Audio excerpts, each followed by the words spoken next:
Dr. Zorba Paster is here now. In the past, we've talked about the dangers of artificial sweeteners, and now there's some new information that's out. Right, with artificial sweeteners and also with sugar themselves. So this is a study, it's one of the longitudinal studies that we've been looking at for years, men and women looking over a period of 20 and 30 years. And they look back at data looking at women and men who had sugar, sweetened drinks or sugar, once or maybe occasionally, once or twice a month, 3 times a month. We're talking artificial or real or both? Regular. Okay. Artificial, So sugar, orange and juice? regular. Well, you know something? They were looking at sugary drinks. Okay. I don't know if they were looking at orange juice. Okay. That's a very good question. And we'll go back to that. So it turns out if you're having, every day you're having 2 or 3 sweetened drinks a day, be it by sugar or artificial sweeteners, Okay. you're at a 30% increased risk for liver cancer.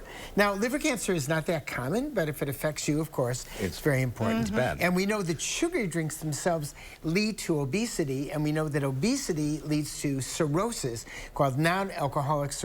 So we know that sugar in itself can also cause liver problems. So now we know sugar and artificial sweeteners adversely affect the liver. That's unusual, isn't it? Well, maybe not. You know, but it is unusual in that we never knew that was really the case. You But would make what we that know connection. more and more the fact that eating good food, so for instance, orange juice, it's better to eat an orange. Why? Because an orange has fiber in it, and it's different than orange juice. If you look at orange juice, if you have 8 ounces of orange juice, it's 8 teaspoons of sugar. So orange juice is a very sugary drink. Now, we think it's great because it's orange juice and it's natural, but the answer is it's not always great.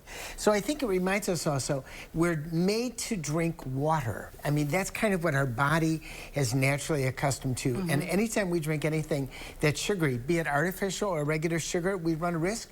And right now we're finding out the risk is also liver disease. So we're saying, like, you know, if you're having 1 or 2 drinks a day, we're talking like that size drink. Not we're talking like, oh, I only have 1 a day. Well, you know, that is a good point. Bill, I'm just having one. But I gotta tell you, when they looked at the data, they didn't look at it that way because these were diaries where people say, I had 1 drink a day. So you're right, 1 drink could be a 64-ounce drink versus a 32-ounce versus an 8-ounce drink. So yeah, but I think the bottom line is the more sugar you drink, the more sugary drinks you drink, or artificial drinks, the greater the risk that you're affecting your liver. Your liver has something to do with this. And a lot of alcohol has sugar in it.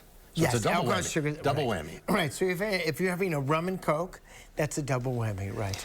Oh, okay. But the liver can repair itself if you reverse. The liver repairs itself over time unless you continue to damage the liver. So for instance, if you're an alcoholic and you stop drinking and you have cirrhosis, your liver will often get better unless it's serious cirrhosis, but if you keep on drinking, it will not only get worse, but it'll get worse quicker. So the answer is yes, your liver can actually heal itself, and so the answer is if you're drinking a lot of sugary drinks, drink less.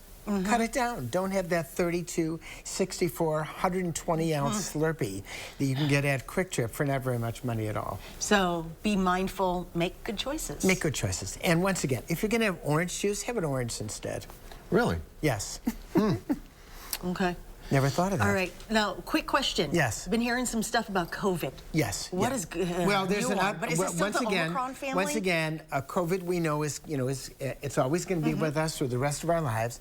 There seems to be a spike in COVID, and in September, late September, early October, the new COVID vaccine will be out, which targets this present variant. I think it's XBB. I can't remember the numbers and the letters, but the new one is not out yet. My recommendation is get a flu shot, get a COVID shot, do them at the same time because you get a better immune response when you do it both at one time.